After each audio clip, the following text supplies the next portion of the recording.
Broadcasting worldwide, online 24/7. This is Star Radio UK.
the host of Motivation and Training to Entrepreneurs, and the host of your weekly business show, Bebe Business. The show where we discuss everything you ever wanted to know about business into your first hour. How do I start my business? How do I raise the finance? How do I grow? When am I going to find new customers? Join me every Tuesday at 1:30 p.m. on Star Radio UK to get all the information and tips that teach you business show, Bebe Business. The show where we discuss everything you ever wanted to know about business until you're afraid to ask. How do I start my business? How do I raise the finance? How do I grow the business? When am I going to find new customers? Join me every Tuesday at 1:30 p.m. on Star Radio UK to get all the information and tips that you need to become a successful entrepreneur and become financially free. Remember, don't let life dictate to you. Rather, put your signature on it.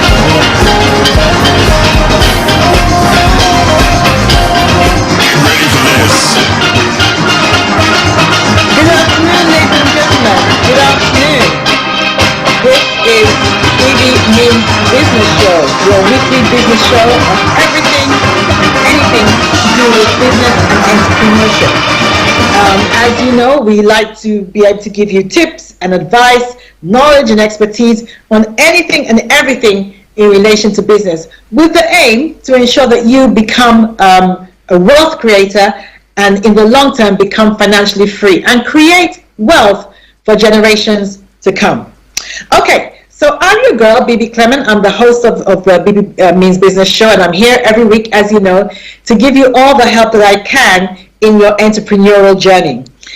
And so I want to thank everybody, first of all, who tuned in last week and indeed the week before while I was speaking about the mindset of an entrepreneur, the mindset of an entrepreneur. Because if you don't have the right kind of mindset, it's almost impossible to do well in business, particularly if you're coming from a workspace, if you're coming from being an employee. You cannot take an employee mentality into an entrepreneurship space and expect to do well. It doesn't work. So you do have to have a change of mindset if you're going to do well. So thank you to everybody who tuned into that, and the feedback in relation to that was really good. Today I have something slightly different for you. Now, those of us who are living in the UK, we know that the cost of living has gone through the roof. It's totally gone through the roof. I was looking at the CPI.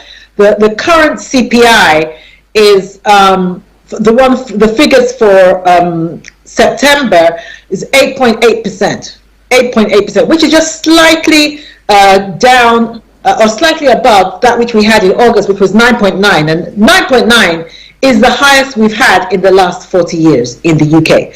So the CPI is not looking good at the moment. Also, energy prices, as we know, they continue to rise. There's no end in sight, apparently, for the war in Ukraine at the moment. Food is more expensive than ever. Banks are running scared. And we are being warned now by economists that we are on the verge of what is looking to be the longest recession that we're going to have on record. So it's not happy days at the moment. It really isn't happy days at the moment. So the astute amongst you, the astute entrepreneurs amongst you will understand that a time has come in which to cast your net further and further afield. You can no longer just stay in the UK pool as an entrepreneur with the way things are going. And it's time to look further afield. And ladies and gentlemen, may I humbly suggest that if you're looking further afield, you don't need to look any further than Africa. Africa is where it's at. Cinderella is finally going to the ball. And as far as I'm concerned, the opportunities in Africa are phenomenal. Absolutely phenomenal. Now, a word here, I've got to say this, particularly if you've never done business in Africa, or you've never been to Africa, or you don't really know what to believe about Africa. Can I say this, and I say this with caution, but it is true, that don't buy into the hype of the Western press, because the Western press seem to be committed to telling a single story about Africa. You know what I mean. We still see the adverts with children with malnourished pot bellies, with flies hovering all around them. That is what is still promoted here in the West. But having said, and I'm not saying that those things don't exist, but if it's just a single story that you believe about a particular place, then you would not expect that homelessness and hunger would exist in the West, because the picture we get is one of prosperity and all that. But as we well know, the UK is currently seeing its highest number of middle class who are now dependent on food banks for their sustenance. This is phenomenal. We've never seen this before. So the point I'm trying to make is, don't just buy into the hype. Find out for yourself, and don't rule out Africa based on what you see on TV, because believe me, Africa's got it going on. They're open for business. There are lots of fields, lots of areas in which you can go into in Africa. Just some of the things that you might want to consider, or that you might not have considered before. Now, for instance, only 2% of Africans own a credit card. Only 2%. So if you're thinking about going into the digital market, Africa is ripe. Look at the gaming market. Gaming is a $2.68 billion industry in Africa, and it's looking to have a growth of 10% year on year to at least 2026.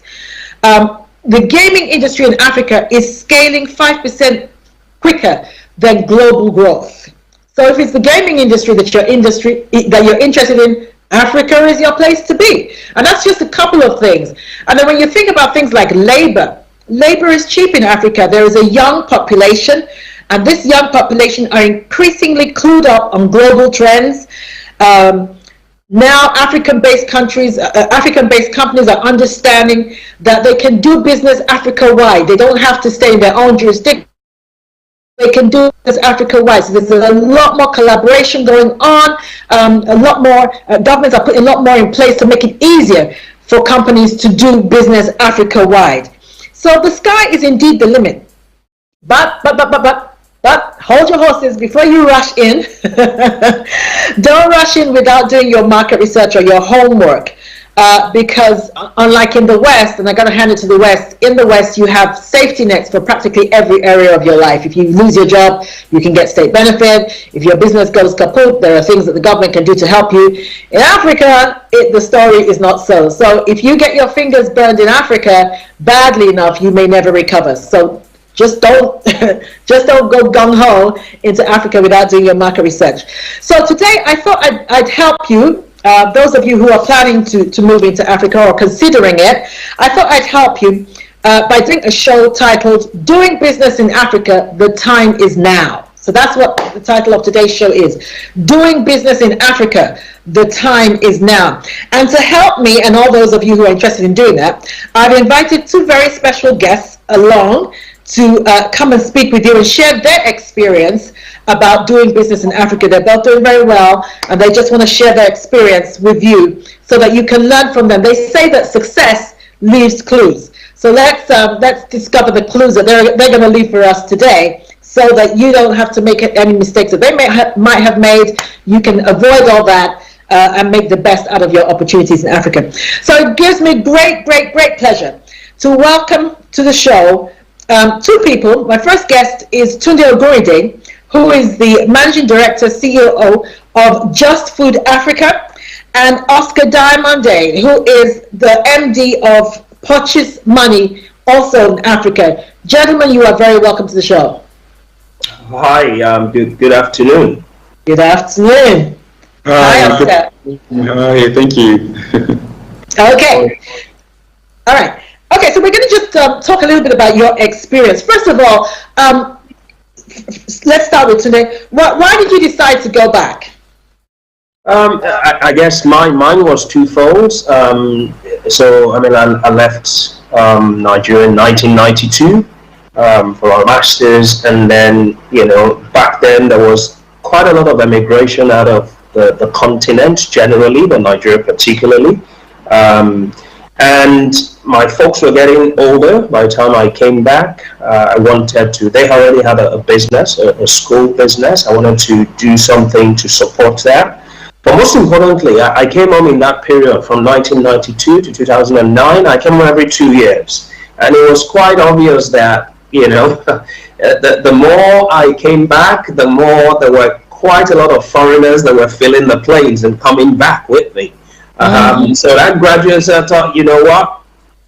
These folks typically don't go to places where there are not opportunities. So what am I doing sitting in Europe for those years? So and my industry was beginning to pick up, and I definitely knew I could add value to the quick service restaurant industry, which is really my background. So coming back to support the family business was one, and secondly, my industry was starting to come of age back in West Africa, and I came back as a result of that.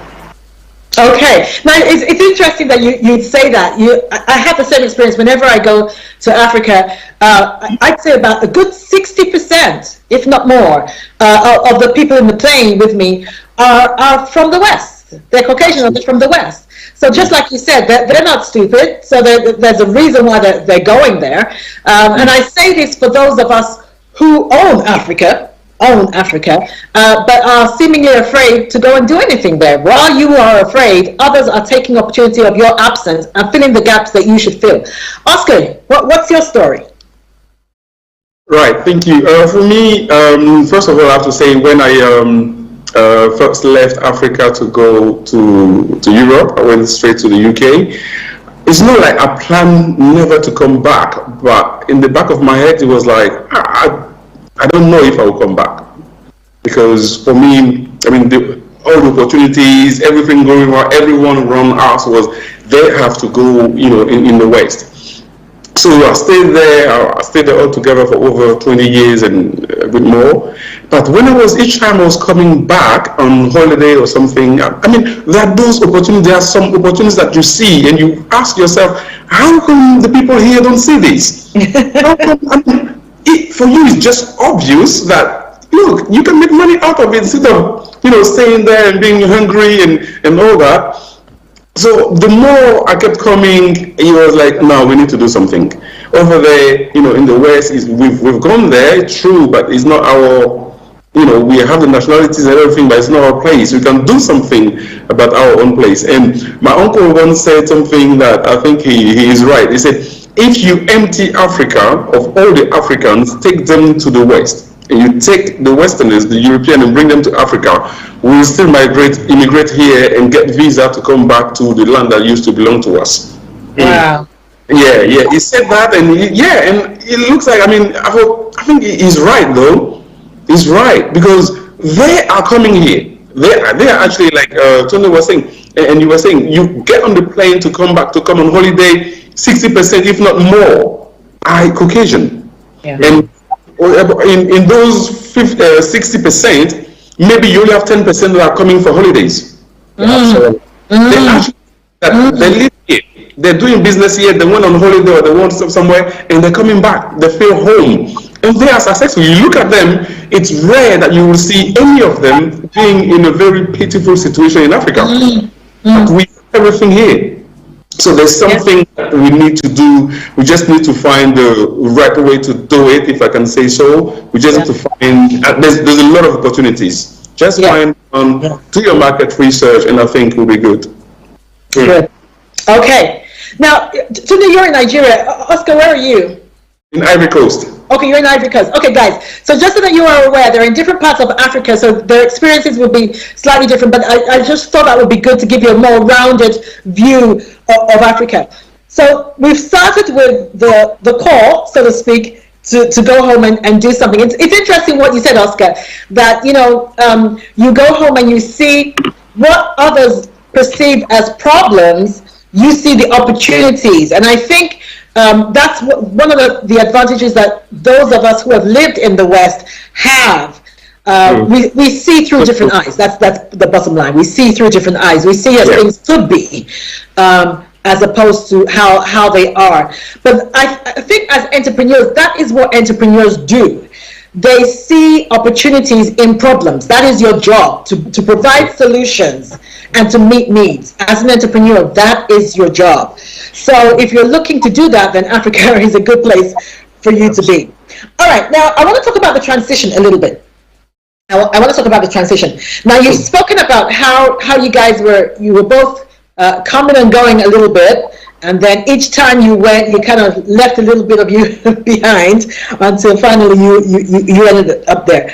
But I want to talk a little bit about the transition, because family is very, very important. For those of you who listen to this program regularly, you know that my mantra is always God first, then family, then business. And I think family is very, very important. And sometimes we hear, particularly from women in the West, we hear horror stories of our husbands just woke up one day. I don't know if it's a midlife crisis thing. Our husbands just woke up one day and decided Africa is calling, and they got to go. And you're bewildered and thinking, what the heck is going on? And you're hesitant about uprooting the kids, and you're like, so I got to leave my job so that you can fulfill your dream. There's all that going on. And I do think that that's important that we deal with, so that people are aware, because we've had some horrible stories where, there's marital breakdown because of one partner went back home, and it's usually the guy, went back home and went to fulfill his dream. But how was the transition for you and your family? Were your spouses, you're both married, so were your spouses and your kids, were they as enthusiastic as you were? Tunde, let's go with you. I think most people will guess the answer to that. Definitely the answer was no. And I guess in my own case, maybe slightly more challenging somewhat, because my wife is British Indian. So that complicated things a little bit, not because she wasn't used to coming to the country, we came every 2 years, happy to come, but coming to visit and coming to live two different ball games. So when I taken that decision, it was quite challenging. But again, every relationship is different. I have a very supportive wife who saw what I saw somewhat. Difficult as it was, and it's all about change. But also, there were some caveats. What's that saying? You don't test the depth of water with both feet. Whilst in my own case, it was, lock, stock, and barrel with the family and the kids. I had a solid support structure back home. Like I said, my dad had a business already that was a little bit thriving, challenging but thriving. I also had I built up a good network, and I'll strongly advise people, don't cut away your ties. And I think that coming back, I had a lot of support. The estates that I moved into, a friend of mine was able to get me. It's one of the best estates in Nigeria. It's just 24 hours power goes, maybe in another minute or two, we'll be back on. So there's some things that you will not know, that just those around you will make it a little bit easier, not easy, for you to kind of come back and support and survive. But if you're coming in just without knowing anything or knowing anybody, I can guarantee you it's a recipe for failure. So that local support is absolutely critical. In my case, the whole family came. Was it easy? Of course not. It was a complete culture change. But again, with the family around and the support structure, we got through it. It's 14 years. And if you ask myself and my missus, if we want to swap and go back, the answer is no, 100%. So, and that's because things have worked out because of the support structure. Okay, now that's really important. I think that's a really valid point. You said don't burn your bridges, and I guess you're referring to those in Africa. So you know how sometimes we go to the UK and that's the end of it. They never get another phone call from you. It will be very difficult for you to relocate if you do that. So I think that's really good advice. And the support structure. No man is an island, and you don't exist in a vacuum. And there are the people who live there, they know things about the terrain that you don't know. And it's the things that you don't know that get you into trouble. So it's so important, like Tunde said, to have that support structure. He was fortunate, like you said, his dad already had a business. Some people would actually advise, don't come and start a business immediately. It might be an idea for you to come with employment, start with employment, and then graduate from there. And I know that's what you did. Yeah, I wanted to just chip in on that. Sorry to cut you. So, when I say I came back, I didn't come into my dad's business. I came in specifically for a project, for a quick service restaurant. That gave me the transition, the connect back with friends, rather than come in with, wads of cash to try and start one business. It works for some people. It just wouldn't have worked for me. I know that. So it eased me in getting that initial employment, which I was in for a good 4.5 years before I kind of broke off and did my own stuff. So that transition was absolutely critical as well. Yeah, thanks for pointing that out as well. Oscar, what's your take on that? Well, the transition it's quite key, and coming back. It needs to be something that you've planned, you've thought about it, and you need. It's important to have your family, wife and kids involved. For me, my wife was born in Europe. She grew up there. All my kids were born in Europe. And the oldest is 24, the youngest is 10, even the oldest they've been to Africa, to this country particularly, maybe twice before. But it was with time. Every year we planned something, every year we had to go on holiday in a different country. And we made sure every 2 years, every 3 years, one of those vacations will have to be somewhere in Africa. So that we get to, it used to be 5 years, but then we said, let's try every 2 years. We never know because we have parents here. So, but when it came to relocating, actually, a few years ago, I worked in I was going every Every 3 weeks. Every 3 weeks, I'll go for 2 weeks, 3 weeks, and come back. Sometimes, yeah. I'll go for 2 to 3 weeks, come back, spend 3 weeks, go back again. Because one of the difficult things is when you're not there. Really, I would say don't really try. You have to be present. That's one thing. Unless you have people that you can trust, and that's one difficult thing to have. People that you trust 100%. So I did that in Kenya. We handed over the business, and I came back to the UK, and then started thinking now of coming back here in Ivory Coast. I'm originally from this place, but you cannot just do that without the support of your partner. So we're praying, and then she actually had that feeling as well, because about less than 10 years ago when we came, he was like, nah, I'm not going there. I mean, it was a no. It was a no. But now here we are.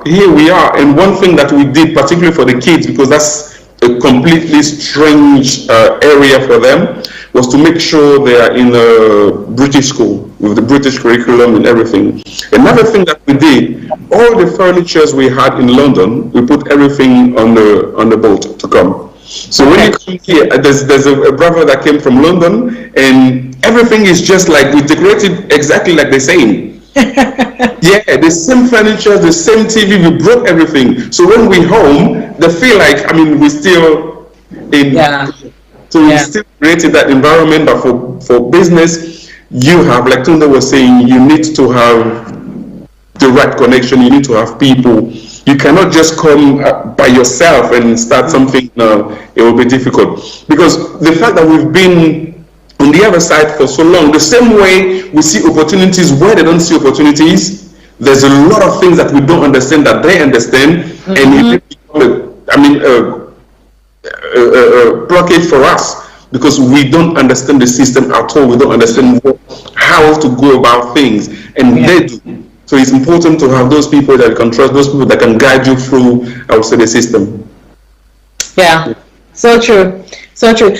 What you said about furnishing your house the same way as it was in the UK, that was interesting, because I remember when I was young, my parents, I was born here, but my parents came to study here, and it was never their plan to stay, as indeed, many of our parents that came at that time, they just wanted to study and then go back home. And so when I was 10, they decided they were going to go home, and I'd never been to Nigeria. I couldn't speak the language. I'd never had the food, that kind of thing. It was such a traumatic experience for me, so traumatic. It took me years, if indeed I ever really acclimatized, but it took me years. And I think sometimes parents, especially African parents, don't fully understand how traumatic that change can be. So that softly approach of them going home every 2 years is, I think that's perfect. That's perfect. And then just the familiarity of the decor in the home also, just gives them that security, which I think is very important. So well done, you guys. Okay, I'm going to take a very quick break now. And then when we come back, we're going to talk a little bit more about the kind of industries that you guys are in and how you decided to go into those industries. Okay, ladies and gentlemen, I hope you're enjoying the show. As you know, this is a live show, so get in touch. And if you have any questions for Tunde or Oscar, they are more than happy to answer your questions. You can hook us up on Facebook. You can just put your questions in the chat. Our Twitter handle is @StarRadioUK. Or you can text or WhatsApp us on 07539 661 744. That number again, 07539 661 744. And we will be more than happy to answer any questions that you have. Don't go away. Hi everyone, it's your girl Bebe Clement, the author of How to Go From Employee to Entrepreneur and the host of your weekly business show, Bebe Means Business, the show where we discuss everything you ever wanted to know about business but you were afraid to ask. How do I start my business? How do I raise the finance? How do I grow my business? Where am I going to find my customers? Join me every Tuesday at 1:30 p.m. on Star Radio UK to get all the information and tips that you need to become a successful entrepreneur and become financially free. Remember, don't let life dictate to you. Rather, put your signature on life. Get ready for this.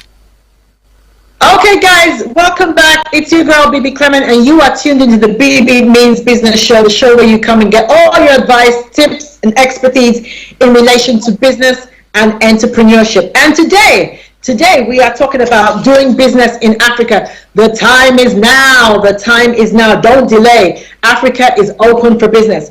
And to talk us through the whole experience of it, I have two guests on the show. If you're joining us for the first time, I've got Tunde Ogoinde on the show and Oscar Diamond as well. And they have made the transition to Africa, and they are talking us through their experience so that you can have the information at hand and know what to expect if you decide to take that plunge.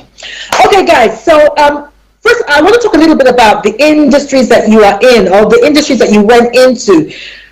How did you decide what industry to go into? Is it something that you were passionate about already, or you just got there and you thought, well, there seems to be an opening here, there's an opportunity here, let me go into it? Starting with you today. Okay, I think for myself, it's an industry I've always been in. I'd worked with Burger King for over 20-something years across Europe, and I saw that there was, opportunities to optimize processes locally for the similar businesses that were starting to come up in Nigeria particularly. So I pretty much transitioned from what I was doing and brought, I guess, what good looks like, best practice into the industry here locally, and did that for a local brand for 4 or 5 years, and then set up my own consulting company, helping other companies set up locally, but also international brands who wanted to come into Nigeria. And we ended up opening an office in Ivory Coast, so on our plateau. We're in Dakar and also in Ghana, as with physical offices there. So mine is pretty much in the hospitality business that I've always been, and I've just continued in that same industry back here, which has been easier for me, somewhat. Okay. Okay. Oscar? Yes, for me, I was more in the distribution, but mainly for the molecular biology. We set up labs, forensic labs, and medical labs in a few countries. I worked with a company that's based in the UK for DNA analysis, sequencing, and all those things. And I mean, coming to Africa, you see that, well, I have to say it, Africa is the lab that the Westerners use. What I'm saying is, they take the samples, they do the analysis, but the result is never left here. In most cases, they take the samples, they go. If you're too lucky, they'll do the DNA extraction. Lucky enough, they do the sequencing, but then you don't have the analysis and the result. So those medications that is being made, I mean, most of them, it's what we have here in Africa, natural plants, natural herbs. Because they use in industrial quantities, they will just duplicate the molecules, make it synthetic, and they will produce it and they come and sell. We have it here in Africa. So they have the technology. So why can't we, as we are over there and know the technology, can't we come here, tell our people, hey, you can do this, you can get this machine, you can do this, and then we can develop our country so that the result, I was explaining to someone, how do they know that there's mutation in the COVID virus? Because they've taken enough samples and analyzed it, and they know that, oh, from this date to this date, the sequences have changed. So that's how they know there's mutation. When they take our samples here in Africa, and for example, in Ivory Coast, it's only Institut Pasteur that can do the analysis. Okay, they take the samples, that's it, you have your result, you're negative or positive, they take you to hospital, but when you're negative, for you, that's it. But the sample that they've given, what did they do with it? There's more behind it. So I was really like, we need to do this. I actually traveled to Nigeria for this. And I was really passionate about making this development for Africa, personalized medicine and all this. So I was campaigning, traveled in few countries. I tried here, and I mean, with HIV as well. Well, there's a lot of opportunities. Unfortunately, my country is not at the level of even thinking of that such of labs. The samples are still taken. I mean, unfortunately, Nigeria is quite advanced to that. Kenya is well ahead compared to what we have here in West Africa. So I'm taking that steps, talking to the right people until they do understand and do something about it, which would be great. Starting here, my sister is in construction, building and construction. So I started to learn the tricks, how it works, how those things are. The good thing is that, like my wife would say, I can learn anything. So I've learned that, and I'm now into building and construction, getting to know the ins and how to get the market, how to start the whole process. We've just finished building 11 schools, colleges, high schools. We have started another big project. There are quite a few projects now that are coming, because one of my passions, like Bebe as well, is to connect people. So you have this and this person has that. It's interesting to put those two people in contact so that, we can develop each person, each company, but develop Africa, develop, what we can do. So I started with building construction, and there's another big thing that I really liked. For example, in the UK, I had an account with one of those neo banks, and in West Africa, you have this mobile wallet and all this. So here the opportunity was there, making American payment digital. You go outside of the main town and it's difficult to make payment, no change, there's no this. So we've created, with the partners that we've developed a mobile application for digital payments that's called Purchase Money. So this is what I'm doing. I've signed a partnership with some banks around and some companies, and we want to make people's life more easier, particularly the people who are in agriculture. That's another field as well. Yeah, I'll talk about that in a minute. Yeah. Yeah, in agriculture, they go and sell the product. They give them some millions, and then they're afraid. They're afraid of everyone around them because they've been in security. But if they are able to be paid digitally, hey, they can just walk around. I mean, they have no cash on them. Yeah. So these are ways that we are considering. But agriculture is also a big thing in here that needs to be considered. Yeah. Even in Nigeria, I understand that only about 30% of the population is even banked. Let's not even start talking about digital banking. So the potential is huge in that field. It's huge.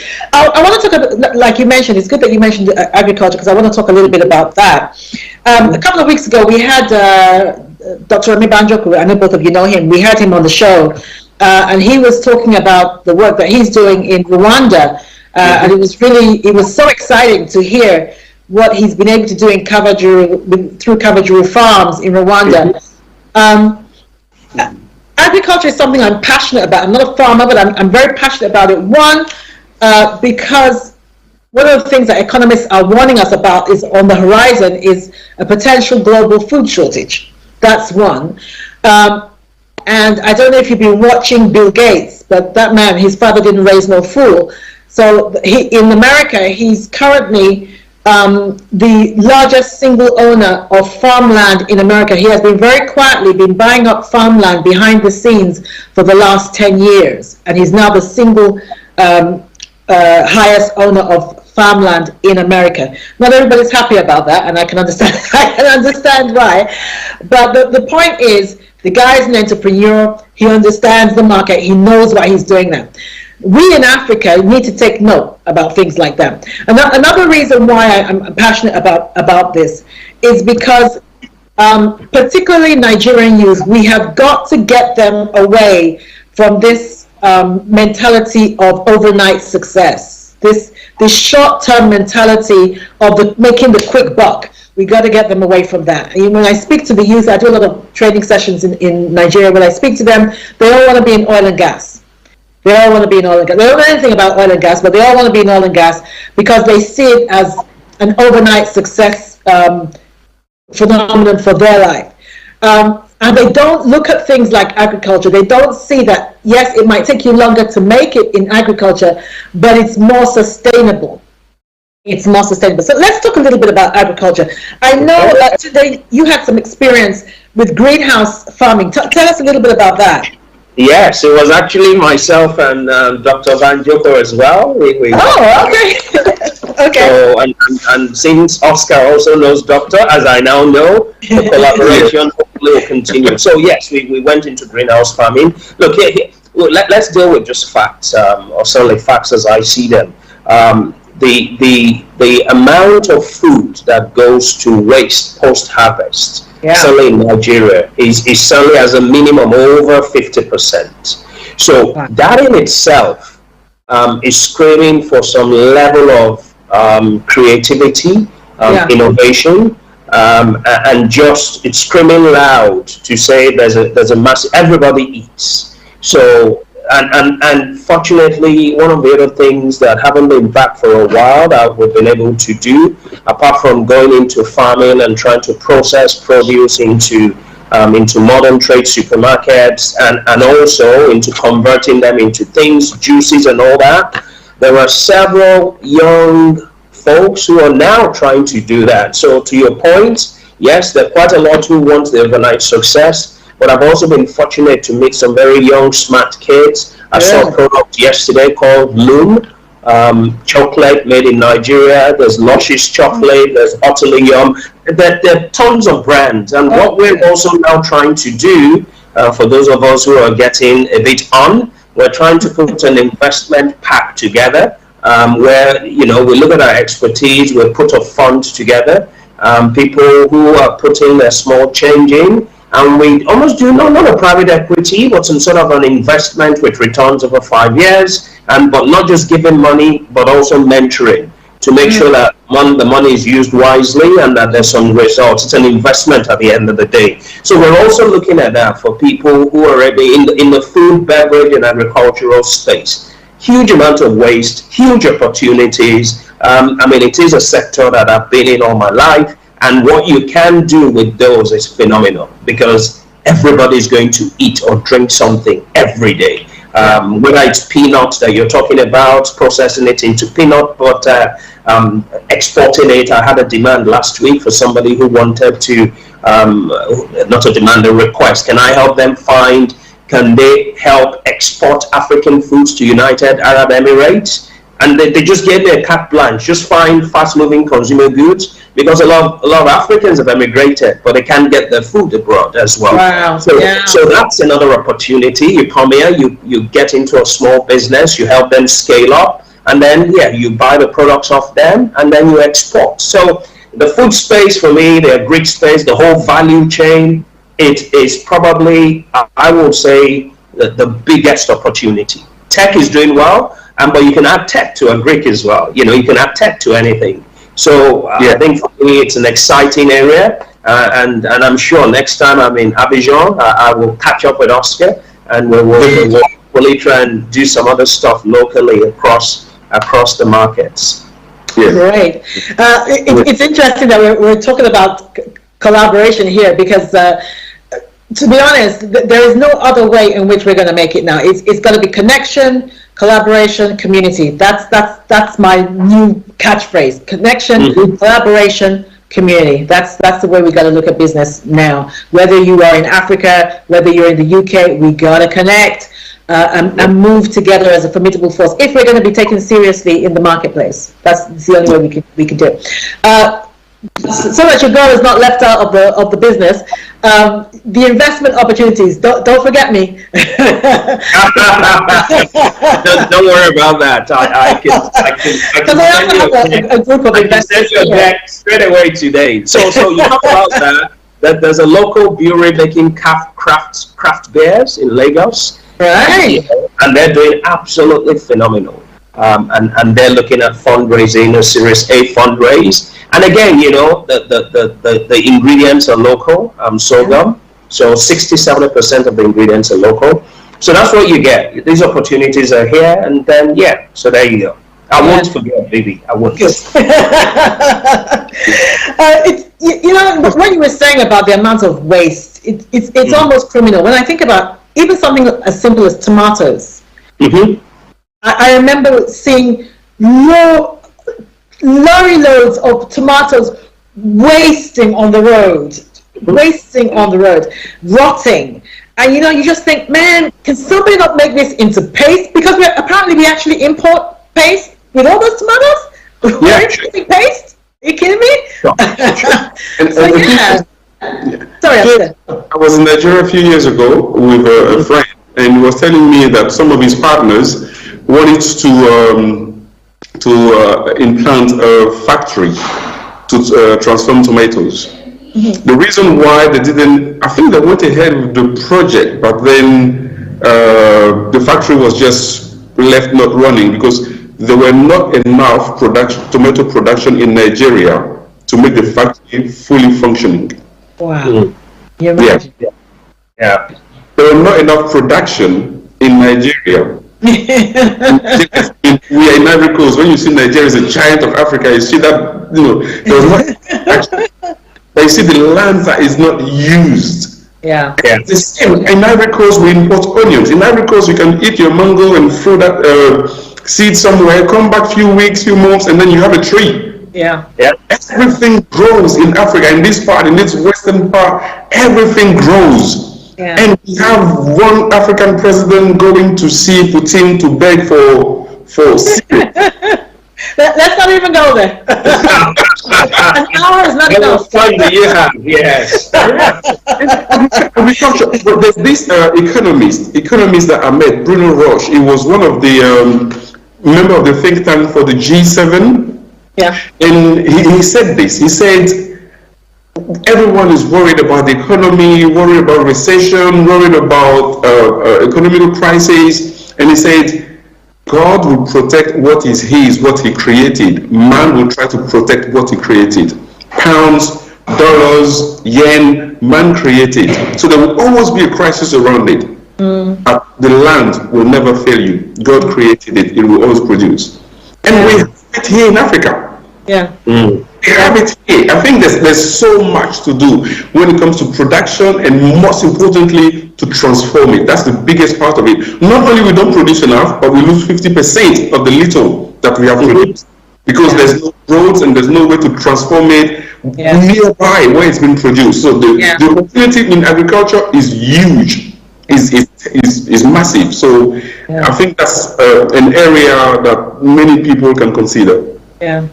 I was fortunate to listen to, there was a female farmer, the first Nigerian female farmer I've met, and I'm sure there are loads of them, but that she was the first one I knew. But I was listening to her speak on a platform recently, and when she talked us through the opportunities, I was gobsmacked. Things like logistics, just like you've mentioned, logistics alone, keeping the products at a particular temperature, all that, icing facilities, all that you don't even think of when you think in relation to agriculture. The opportunities are endless. They really are endless. It's something for us to look at. Okay, now I wanted to ask, do you have, what do you think are the pitfalls of doing business in Africa today that people should look out for? If somebody's listening and they're thinking, you know what, I'm going to try it. I'm just going to try it. What do you think they should look out for or avoid or be aware of so that they don't come back with a horror story? Well, I don't think it's peculiar to Africa.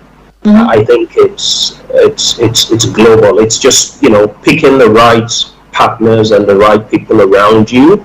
But also, if I was then to make it, and that's globally, I think if I was then to make it specific to maybe, let me say Nigeria, because I won't say Africa generally. I would say just boots on the ground. That there's your feet has to be firmly on the ground, and I'm not talking in terms of having your head in the clouds. I'm talking about physical presence. I think the currency of trust still has, because of the level of poverty, currency of trust and integrity sometimes can be a challenge. But also, you're going to have to kiss a lot of frogs before you find your prince. And there are plenty to kiss. There's 250 million people, so you will find. you will find the right person. It's just a bit of trial and error. So I think picking the right partners around you, but having a support structure. As I'm talking about the challenges, having a support structure of, maybe an advisory board or a team of people that have been there, done it, can kind of advise you, will make your learning curve a lot shorter.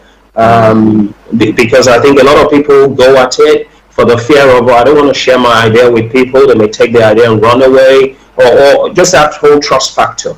But if you surround yourself with some solid people, advising you as well, the opportunities, you will transform them into something good for you. Logistics is a challenge across board. So I normally say there are two challenges in Nigeria. One is, just finding the right people. The second thing is just around logistics, getting things and people and products from one place to the other at the right time, at the right quality, whatever industry you're working with. So, if it's in the biological industry, you need your cold chain to maintain temperatures of vaccines and samples. That can be a bit of a challenge because of power. So those are kind of the things that come to mind. But again, as the saying goes, if your goal is big enough, the facts don't count. Those are just obstacles. I think there's always a solution, as I say. Yeah. Oscar? Right. Yeah. What we can list a lot of these things, but before I start mentioning a few, I want to say that what we find as pitfalls here, obstacles, is actually a business opportunity for someone. For example, the first thing, to go along with Tunde is finding the right person. You have people that you call for interview, they have master's degree in this. When you start the interview, within the next 2 minutes, you are like, are you for real? They don't have any work experience at all. They don't even know what they've studied. You start an interview, within the next 2 minutes, you're like, no, there's no way. But you need people to work with. You need people that will know what they do, and then that you can trust.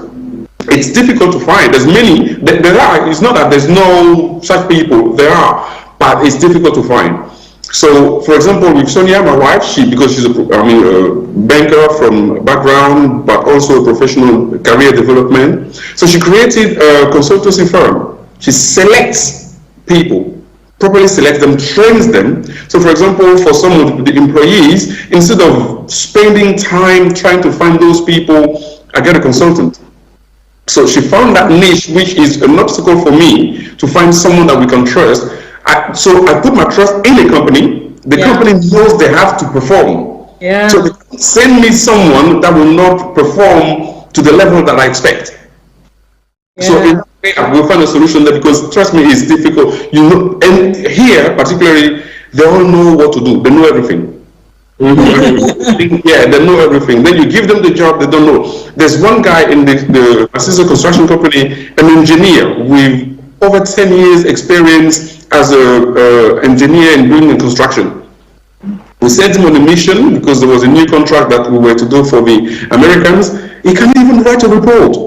You went for 3 weeks, just give me a report. He doesn't know how to write a report. Come on, you 10 years, you're an engineer, just write me a report so we know what's happening on the field, all the analysis and everything. I had to take him through, I don't know anything about construction, but I had to take him through, how to write that report for me. And the other thing is, people, I think integrity, Tunde mentioned it as well. People want to do their business in your business. Yeah. I'm saying it. Yeah. And it's not just in West Africa. In East Africa, we are selling this molecular biology product. The guy creates a company. He works for us. We pay him. He creates a company and then sells the product. Until I have to go there and notice. And the other thing is the system. If you don't know what people will tell you something, you understand it differently because you come from the western part. But what they're saying is what you understood is completely different from what they're actually saying. Something that they can do for you in a day, it will take a week. because they're waiting for you to do something or to say something that you don't know. You don't know what they're waiting for. So that is a real barrier, I would say, for us. So that's why it's important, like Tunde said, to have some connection, some people here who know. So when you come and you sit down with them, okay, this is the, oh, okay, no, let me go to that meeting. You stay behind. Trust me, it saves you time. And another thing is the system is slow. I mean, in Europe, we've had clients that we've never met physically, and you deal business. You send your invoice, no matter the amount, and they wire you the funds. Here, you send an email, they don't read. You have to call. You say you send an email. Oh, you send an email. Okay. But they want to see you physically. They want to sit down with you physically, put that business aside and see who you are. And that's one thing as well. You can get some delay for really no reason. Something that you can do in an email. Someone asks you to send the company document. I mean, you can send it on email. No, they want to write a letter, you sign it, you stamp it, you make 2 copies, to the office. And then sign the second copy to say that they've received it, and you come back in the email. I hear you. I'm laughing because I'm thinking of all the experiences I've had that ring so true of what you guys are saying. So the whole meeting thing is such a red herring for me, because you know how far Lagos is from Abuja. I mean, you both know. So you have a guy in Abuja who says, "Oh, come to Abuja. We'll have a meeting." I remember the last time my husband was telling me he did this, and then he went to Abuja. The guy he was supposed to meet wasn't even in Abuja. Didn't say he wasn't in Abuja. He was talking to him on the phone, so he was talking as if to say he was in his office in Abuja, only for him to get there and to discover the guy wasn't even in Abuja.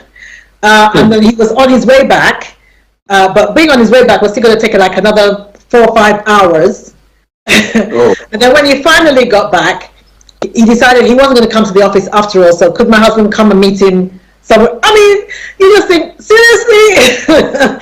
But just like today's saying, you got to get used to that kind of system, because otherwise the frustration will kill you, and it will stop you. It really will stop you. So you do have to understand what all that means. It's the same thing with proposals. I didn't understand that proposals are pretty much a red herring. When they say, "Oh, write a proposal," you kind of think that, okay, at least I've got my foot in the door. Doesn't mean nothing. So yeah, understanding the system is really, really important. Okay, guys, we're gonna wind up in a minute. I just want to quickly ask you a couple of things. Any regrets, Oscar? Any regrets? No. I'm actually more excited, to be honest. Today? Yeah. Not at all. I should have done it earlier. Oh, yeah. Wow. and guys, I hope you hear that. The title of this is doing business in Africa. The time is now. It's actually now. It's now. No. Yeah. I will encourage everyone listening, being there.